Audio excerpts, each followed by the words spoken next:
I have both Astrology for the Soul and New Moon Astrology. Wonderful books. See, she's buttering me up right off. My question is this. My Granddaddy power period started December 8th and ends December 30th. Am I also permitted, this I get all the time, am I also permitted to have an additional 10 wishes on the new moon power day, December 23rd? This would give me a whopping 50 wishes during this 3-week period. Once in a while, I rarely, though, exceed the 40 total during the, welcome back. That's okay. During the Granddaddy power period, or once in a while on a new moon power day, I'll make more than the 10, very rarely.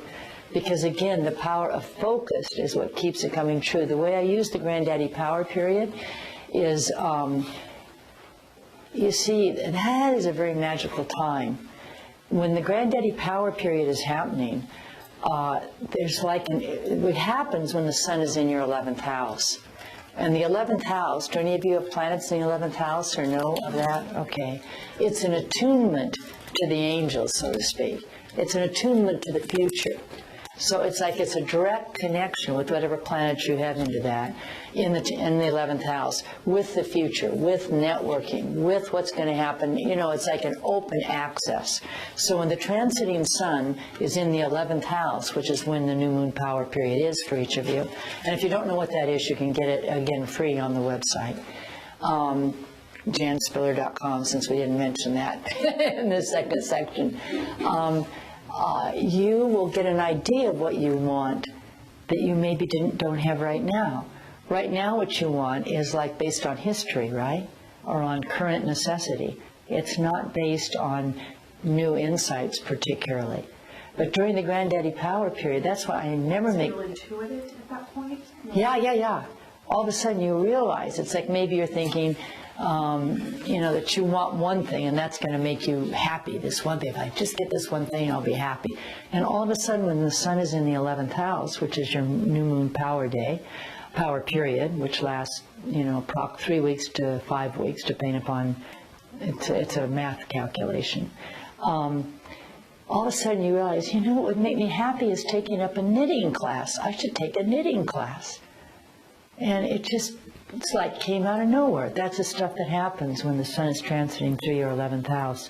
So I personally do not make wishes for the first 3 or 4 days of my Granddaddy power period. Because, what am I wishing for? Stuff that's gone before. The 10th house is a time of completion. Why should I do that? Let's see what's next, So that's, I wait. And then I see what occurs to me at that time. So anyway, that answers that question. So in other words, no, don't do that. Don't use the new moon power day plus your Granddaddy power period. Keep it to 40. Oh, but that is another point. However, I am aware of when that new moon power day is during my Granddaddy power period. And during those couple or 3 days right after the new moon, I intentionally make wishes that are part of my Granddaddy power period. So those are the 2 or 3 days, the new moon days, that are most potent within your Granddaddy power period. Another thing I noticed about the Granddaddy power period, do any of you not know what that is? Okay, well let me tell this thing and then I'll tell you what it is. Also what I've noticed during the Granddaddy power period is I'm walking down the street just minding my own business and boom, something hits me about something I would like. And so that's when I sit down. I do maybe 3 or 4 wishes. I don't sit down and do 40 at once. I do them as they occur to me. It's like, yeah, that would be great. And then I write them down. The Granddaddy power period, and you can find out what it is.